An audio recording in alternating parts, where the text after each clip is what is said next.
Clip number 1471۔ اس clip میں آپ قرآن پاک کی سورہ محمد کی آیت نمبر 16 سے 18 تک کی تلاوت، ترجمہ اور تفسیر قرآن صراط الجنان سماعت فرمائیں گے۔ بسم اللہ الرحمن الرحیم۔ ترجمہ، اللہ کے نام سے شروع جو نہایت مہربان رحمت والا ہے۔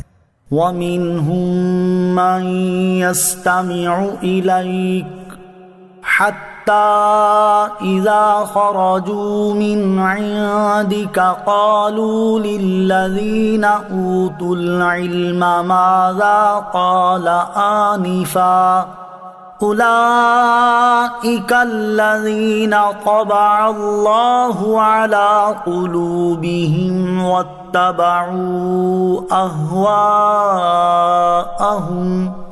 ترجمہ، اور لوگوں میں سے کچھ وہ ہیں جو تمہاری طرف کان لگا کر سنتے ہیں، یہاں تک کہ جب تمہارے پاس سے نکل کر جاتے ہیں تو علم والوں سے کہتے ہیں ابھی انہوں نے کیا کہا۔ یہی وہ لوگ ہیں جن کے دلوں پر اللہ نے مہر لگا دی اور وہ اپنی خواہشوں کے تابع ہو گئے۔ وَمِنْهُمْ مَنْ يَسْتَمِعُ إِلَيْكَ، اور لوگوں میں سے کچھ وہ ہیں جو تمہاری طرف کان لگا کر سنتے ہیں۔ اس سے پہلی آیات میں کافر کا حال بیان کیا گیا اور اب یہاں سے منافق کا حال بیان کیا جا رہا ہے۔ چنانچہ اس آیت کا خلاصہ یہ ہے کہ پیارے حبیب علیہ الصلوۃ والسلام، لوگوں میں سے کچھ وہ ہیں جو خطبہ وغیرہ میں حقیقت میں انتہائی بے توجہی کے ساتھ لیکن ظاہر میں بڑے غور سے آپ کے ارشادات سنتے ہیں تاکہ لوگ انہیں مخلص مسلمان سمجھیں۔ یہاں تک کہ جب یہ منافق لوگ آپ کے پاس سے نکل کر جاتے ہیں تو علمی مقام رکھنے والے صحابہ کرام جیسے حضرت عبداللہ بن مسعود وغیرہ سے مذاق اڑانے کے طور پر کہتے ہیں ابھی نبی کریم علیہ الصلوۃ والسلام نے کیا فرمایا ہے، کیونکہ ہم آپ کی باتیں سمجھ نہیں سکے۔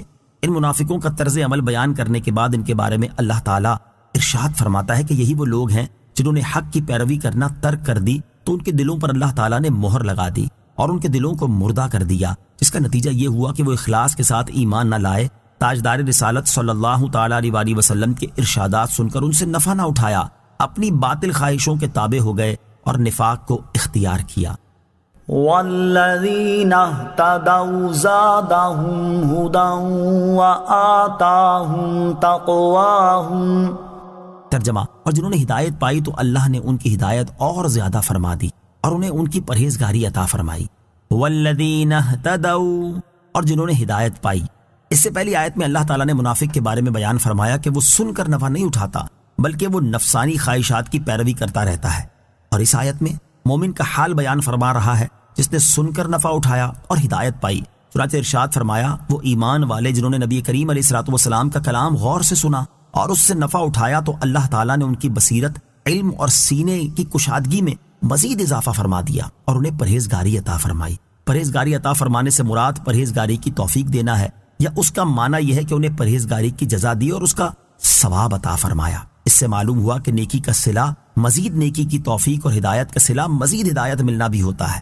یوں ہی علم سیکھنے کا صلہ مزید علم کی توفیق ملنا بھی ہے، اور علم سیکھنے پر اللہ تعالیٰ مزید علم عطا فرماتا ہے اور دیگر علوم کی بھی راہ دکھاتا ہے۔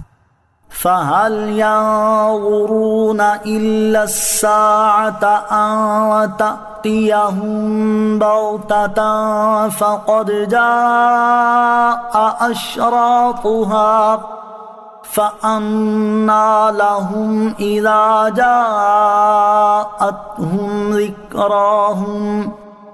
ترجمہ، تو وہ قیامت ہی کا انتظار کر رہے ہیں کہ ان پر اچانک آ جائے، تو بے شک اس کی کئی علامتیں تو آ ہی چکی ہیں، پھر جب قیامت آ جائے گی تو ان کا نصیحت ماننا انہیں کہاں مفید ہوگا۔